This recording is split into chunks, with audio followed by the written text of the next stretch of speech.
नमस्कार. श्री स्वामी समर्थ. लवकरच नवरात्र सुरू होणार आहे आणि नवरात्रीमध्ये कुलदेवतेचा मंगल कलश स्थापन करणे खूप महत्त्वाचे आहे. आजच्या व्हिडिओमध्ये हा मंगल कलश कसा स्थापन करायचा हे आपण बघणार आहोत. काही जण घटस्थापना करतात तर काही जण घटस्थापना न करता अखंड दीप लावतात किंवा कलश स्थापन करतात आणि त्यानंतर 9 दिवसाचे उपवास करून त्यासमोर बसून पूजा करत असतात.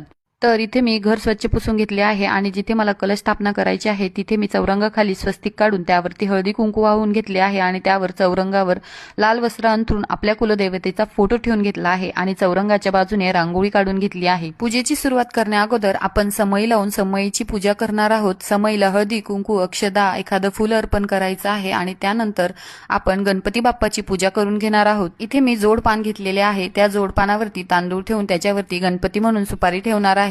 एक नाणं ठेवलेलं आहे. सुपारीला गणपती स्वरूप म्हणून हळदी कुंकू आणि अक्षदा व्हायच्या आहेत. एक फुलही अर्पण करायचं आहे आणि कुलदेवतेच्या फोटोला हळदी कुंकू व्हायचं आहे. आता आपण कलश स्थापन करणार आहोत. आपण 1.25 मूठ तांदूळ घ्यायचे आहे. इथे आपण अष्टदल काढणार आहोत. जेव्हा तुम्ही कलश स्थापन करता तेव्हा तुम्ही एका प्लेटमध्ये तांदूळ घेऊन त्यावरही अष्टदल काढू शकता किंवा कपड्यावरही मी जसे काढले आहे तसेही काढू शकता.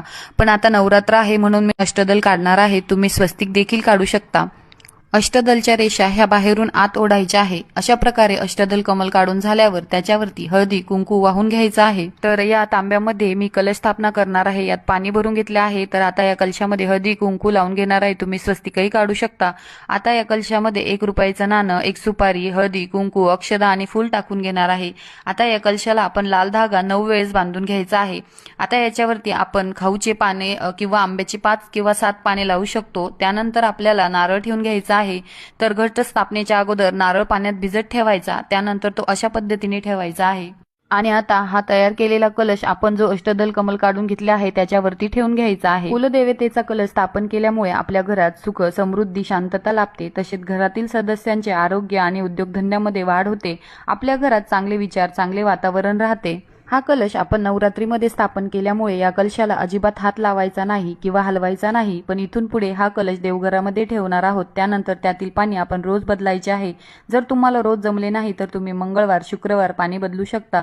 सुपारी नाणे तेच ठेवायचे आहे आणि कलशातील पाणी झाडात कुंडीत टाकायचं आहे. देवीसाठी तुम्ही हा कलश स्थापन केला असेल आणि नारळ तुम्हाला बदलायचा असेल तर तुम्ही पौर्णिमा, पंचमी, अष्टमी, नवमी किंवा नवरात्रीमध्ये तुम्ही हा नारळ बदलू शकता. जर देवासाठी ठेवणार असाल तर त्यातील नारळ तुम्ही शिवरात्री, चतुर्थी, पौर्णिमा या दिवशी बदलू शकता किंवा हाच नारळ जोपर्यंत त्याला कोंब येत नाही किंवा तडा जात नाही तर हा